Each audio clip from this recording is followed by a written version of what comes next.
Nous sommes à Bobo Baoulé, un quartier de la commune d'Abobo.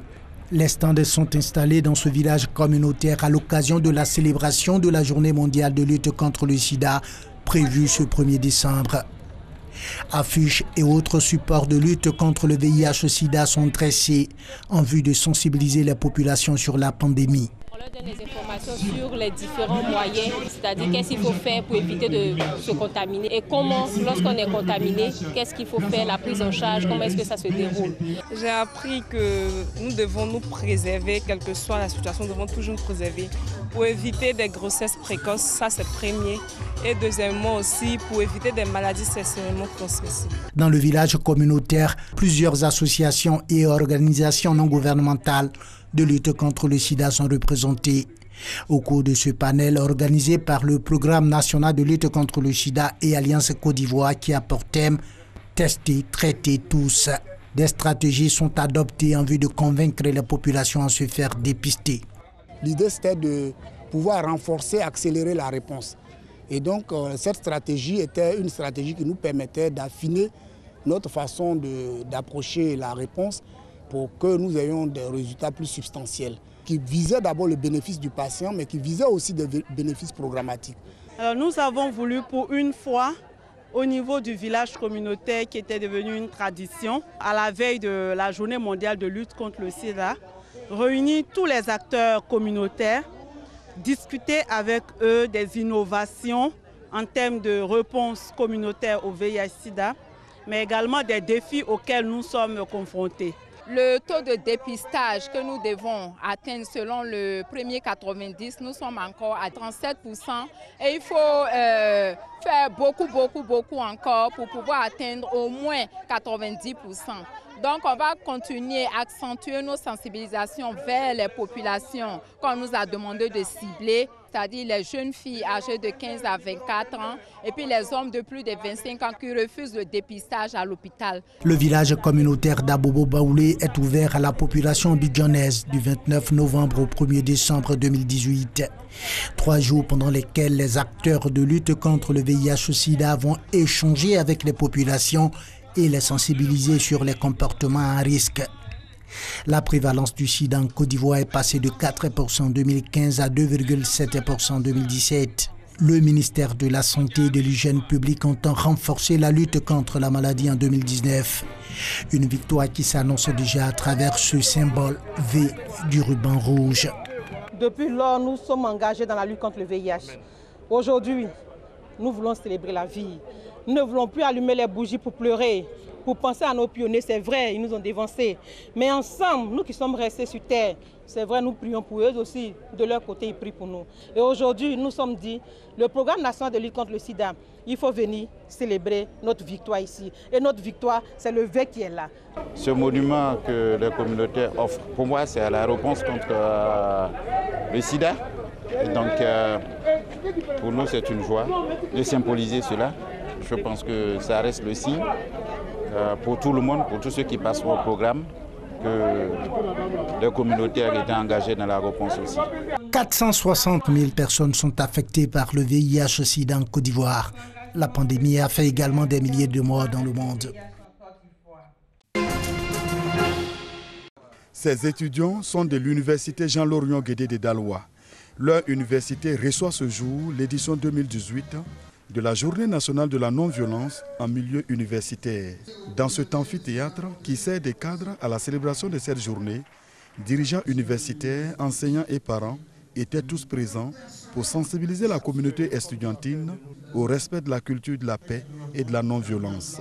Il n'est pas beau de voir la crème de la jeunesse ivoirienne, espoir de toute une nation, et les élites de ce pays recourir à la bagarre rangée, au lynchage et même à la machette comme mode de règlement de conflit. Je voudrais que nous prenions tous aujourd'hui, ici rassemblés, l'engagement ferme d'œuvrer chaque jour pour apporter notre contribution à faire de nos universités et grandes écoles des espaces de non-violence, des cadres propices aux études. Faire des universités un cadre propice aux études, Tel est le souhait de cette étudiante en situation de handicap. Je pense qu'une journée de non-violence est la bienvenue. Ça fait plus de 2 années académiques qu'il n'y a pas de grève à l'Université Jean Laurent Guédé. Il n'y a pas d'action violente. La FESI aujourd'hui inscrite dans une ligne directive de non-violence. Je pense que nous allons poursuivre dans ce cas. Ce sont plus de 2000 étudiants qui ont pris part à cette journée, au cours de laquelle l'association dénommée le Club de la Paix a été distinguée pour sa contribution à la promotion de la non-violence en milieu universitaire. C'est ici, à l'intérieur de cette salle perdue au sous-sol d'un bâtiment, qu'une entreprise audiovisuelle de la place classe ses archives.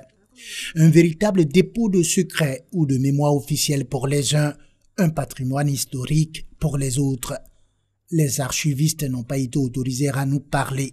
Au-delà des apparences, ces archives n'ont pas toujours l'attention qu'elles méritent et les archivistes de bonnes conditions de travail auxquelles ils ont droit.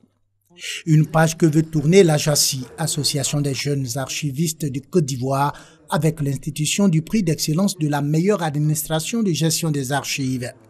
La Banque nationale d'investissement primée pour l'efficacité de sa politique d'archivage. Ça fait plus de 10 ans que nous sommes engagés dans ce processus de modernisation de nos archives, notamment par de nombreux moyens financiers et ressources humaines mises à disposition par notre direction générale. Tout ça a été fait dans le respect des normes internationales AFNOR et ISO. L'administration publique n'est pas en reste. Les efforts du ministère de la fonction publique en matière de modernisation des services d'archivage ont été également récompensés. Après l'état des lieux, M. le ministre de la fonction publique a donné donc des instructions pour qu'il y ait un archivage physique et numérique de manière que les documents des fonctionnaires soient mieux conservés. Le fonctionnaire, à partir de l'espace que nous appelons espace fonctionnaire, il a accès à tous les documents de sa carrière. À travers l'institution du prix d'excellence de la meilleure administration de gestion des archives, l'AJACI veut susciter un engouement pour l'archivistique et professionnaliser le milieu. Pour le cas de l'Afrique, l'archiviste n'a pas encore sa place dans nos administrations publiques comme privées. Contrairement dans l'Occident, les États-Unis, le Canada, où l'archiviste, à la création même, ou bien à la mise en place d'une administration, c'est les premiers à être utilisés, ce sont les archivistes. Et nous n'avons pas la culture des archives. Nous, on a la culture de l'oralité. Une fois que les documents sont mal classés, sont volés, sont vandalisés, le faux s'intègre automatiquement.